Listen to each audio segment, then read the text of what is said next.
He was born sometime between the 6th and 4th century BC, the son of a wealthy king in the Himalayan foothills of Nepal. It was prophesied that the young Buddha, then called Siddhartha Gautama, would either become the emperor of India or a very holy man. Since Siddhartha's father desperately wanted him to become the former, he kept the child isolated in a palace. Young Gautama had every imaginable luxury: jewels, servants, lotus ponds, even beautiful dancing women. For 29 years, Gautama lived in bliss, protected from the smallest misfortunes of the outside world. But then he left the palace for short excursions. What he saw amazed him. First he met a sick man, then an aging man, and then a dying man.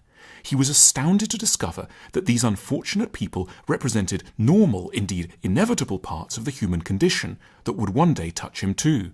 Sitting by the river, he'd noticed that when the grass was cut, the insects and their eggs were trampled and destroyed. As a child, he'd felt a deep compassion for the tiny insects.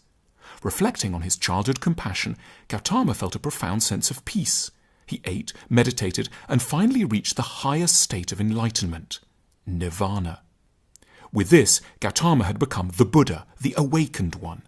The Buddha awoke by recognizing that all of creation, from distraught ants to dying human beings, is unified by suffering. The Buddha described a path to transcending suffering called the Four Noble Truths.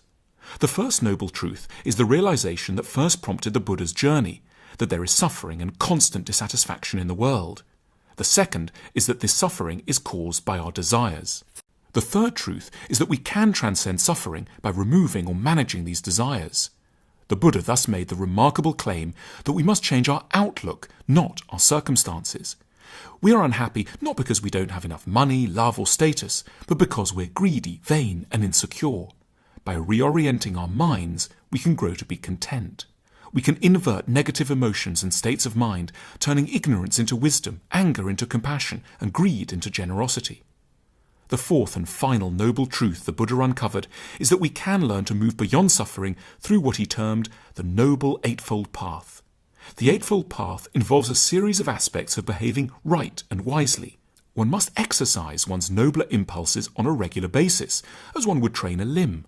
The moment of understanding is only one part of becoming a better person.